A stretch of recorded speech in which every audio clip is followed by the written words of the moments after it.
অন্যদিকে আজকে শুকনা সভা থেকে কেন্দ্রীয় স্বরাষ্ট্রমন্ত্রী অমিত শাহ ফের উল্টো ঝুলিয়ে সোজা করার দাওয়াই দিলেন। 23 এপ্রিল পাহাড়বাসীর গায়ে হাত লাগাবেন না, হাত লাগালে চৌঠামের পর জেলে ভেতরে থাকতে হবে। 5 তারিখের পর কাউকে হেনস্থা করলে উল্টো ঝুলিয়ে সোজা করা হবে। কি বললেন কেন্দ্রীয় স্বরাষ্ট্রমন্ত্রী, শুনুন। सिंडिकेट परेशान कर रही है या नहीं कर रही है, जरा बताओ तो भाई।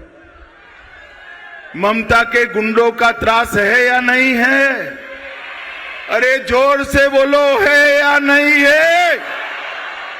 है ना? आप चिंता मत करो, सारे गुंडे कान खोलकर सुन ले। 5 तारीख के बाद किसी भी नागरिक को परेशान किया तो उल्टा लटका कर सीधा करने का काम। और भाइयों बहनों, 23 तारीख को डरना मत। और मैं ममता के गुंडों को भी कहना चाहता हूं, अगर अपनी खैर मनानी है तो 23 तारीख को पहाड़ वालों को हाथ मत लगाना, वरना 4 तारीख के बाद जेल की सलाखों के पीछे होंगे। जेल की सलाख। দুর্গাপুরে প্রচারে বেরিয়ে বিক্ষোভের মুখে পড়লেন বিজেপি প্রার্থী। সেই ছবি আপনাদের সামনে রেখেছি। বিক্ষোভের মুখে দুর্গাপুর পশ্চিমের বিজেপি প্রার্থী লক্ষণ ঘরুই। অন্নপূর্ণা ভান্ডারের ফর্ম বিলি ঘিরে উত্তেজনা তৈরি হয়। আমি কারো বাড়িতে আসবো, আমি কেন আপনার আসলে অন্য হয়েছে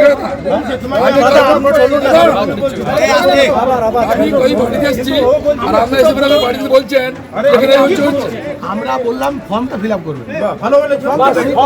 আমি এসডিও বলুন, এসডিও বলুন কি আপনি তো বললেন এসডিও। আমি কব না বলছি, আমি আগে বলেছি কব না, আপনি আসতে পারেন না বলে আমার কই বাড়িতে এসেছি, আপনি তো ফুটবল করছেন হিম্মত আর দাতনের এই ঘটনায় প্রতিক্রিয়ায় মুখ্য নির্বাচনী আধিকারিক মনোজ কুমার আগরওয়াল তিনি বলছেন, গন্ডগোল হয়েছে, অ্যাকশন চলছে। স্যার এক সওয়াল था স্যার, গোলমাল হয়েছে, অ্যাকশন হচ্ছে, অ্যাকশন চলছে, গোলমাল হয়েছে, অ্যাকশন হচ্ছে, অ্যাকশন চলছে। দুর্গাপুরে আপনারা দেখছেন বিজেপির মিছিলে হামলার অভিযোগ তৃণমূলের বিরুদ্ধে। মিছিল থেকে জয় বাংলা স্লোগান, পাল্টা জয় শ্রীরাম স্লোগানে উত্তেজনা, দুপক্ষের বচসা থেকে হাতাহাতি, ঘটনাস্থলে কেন্দ্রীয় বাহিনী। যে ছবি এই মুহূর্তে আপনাদের সামনে তুলে ধরছি, আপনারা দেখছেন দুর্গাপুরে সেই বিজেপির মিছিল ঘিরে ঠিক কিভাবে উত্তেজনা ছড়িয়েছে, যেখানে একদিকে বাইক ভাঙচুর করা হয়েছে এবং এই বিজেপির মিছিলে হামলার অভিযোগ উঠেছে তৃণমূলের বিরুদ্ধে। স্লোগান, পাল্টা স্লোগানে উত্তপ্ত হয়ে ওঠে পরিস্থিতি এবং পরিস্থিতি এমন জায়গায় পৌঁছে যায় যে দুপক্ষের বচসা থেকে হাতাহাতি হয়।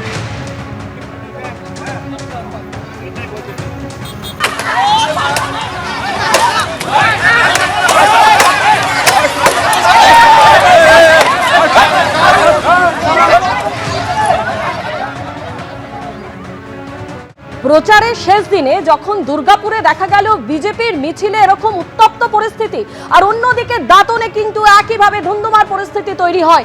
আপনাদের সামনে দাতনের ছবি এই মুহূর্তে তুলে ধরছি, যেখানে বিজেপি প্রার্থী অসীম কুমার জানা যিনি প্রচারে গিয়েছিলেন, অসিত কুমার জানা যিনি প্রচারে গিয়েছিলেন, এবং সেই প্রার্থীর প্রচারের সময় ধুন্ধুমার পরিস্থিতি তৈরি হন।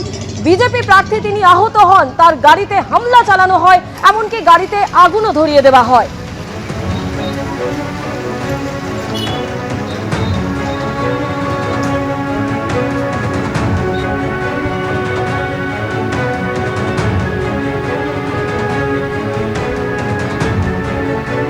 ভোটের একদিন আগেই আপনারা দেখতে পাচ্ছেন দিকে দিকে অশান্তির ছবি। দুর্গাপুরের পাশাপাশি দাঁতনের ছবিও আপনাদের সামনে তুলে ধরেছি।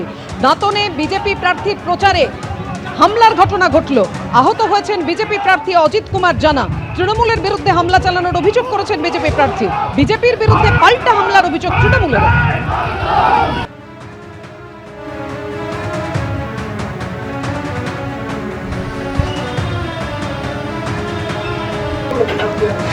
গাড়িতে আগুন ধরিয়ে দেওয়া হয়, একের পর এক বাইক পুড়িয়ে দেওয়া হলো।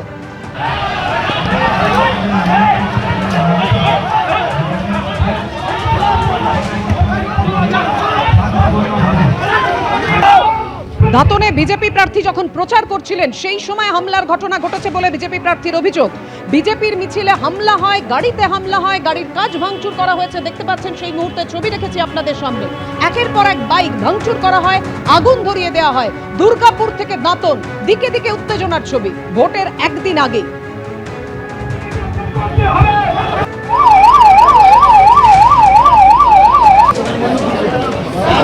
আমাদের প্রার্থীর সমর্থনে আমরা একটা প্রচার গাড়ি আমাদের জাহালদা থেকে শুরু হয়ে সাউরি সাবড়া হয়ে খন্ডুই হয়ে এদিকে আমরা জানকাপুর হয়ে যখন আমরা ঠিক মোহনপুর এলাকার মধ্যে ঢুকছি, ওই এলাকা ঢোকার সঙ্গে সঙ্গে আমাদের কিছু গাড়ি সামনে বেরিয়ে এসছে। পরের কিছু গাড়ির উপরে তৃণমূল অতর্কিতভাবে এমন হামলা করে সেখানে আমাদের প্রায় কয়েকশো কার্যকর্তা ভয়ঙ্করভাবে ইনজিওর, কারুর হাত ভেঙেছে, মাথা ফেটেছে, কেউ আধমরা অবস্থায় ভর্তি আছে, কয়েকশো মোটরসাইকেল এখানে ভেঙে ফেলে দিয়েছে।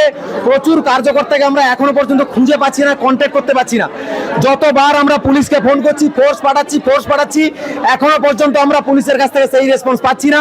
প্রচুর কার্যকর্তা আতঙ্কিত হয়ে আছে। আমি আপনাদের চ্যানেলের মাধ্যমে আমি পুলিশ প্রশাসনের কাছে অনুরোধ করব, দাদা দয়া করে নিরপেক্ষ হয়ে আমাদের কার্যকর্তা, তারা মানুষ, তাদেরকে কমসে কম বিজেপি না ভেবে তাদেরকে উদ্ধার করে নিয়ে আসুন। আমাদের ইলেকশন কমিশনের নিয়ম অনুযায়ী বাইক র্যালি বন্ধ ছিল। তা সত্ত্বেও বিরোধী দলের প্রার্থী প্রায় 300-400 বাইক নিয়ে আঁতরায় ঢোকেন এবং আমার কাছে বেশ কিছু রেকর্ডিং ওরা পাঠিয়েছে। তাতে পরিষ্কার প্রমাণিত বিজেপির সেই সব কর্মী সমর্থক সংখ্যালঘু এলাকায় ঢুকে মহিলাদের, বাচ্চাদেরকে বলেছেন জয় শ্রীরাম বলতে। স্বাভাবিক তাদের এই ধর্মীয় আবেগে যে আঘাত, সেটা তারা মানতে চাননি। এবিপি আনন্দ, এগিয়ে থাকে, এগিয়ে রাখে।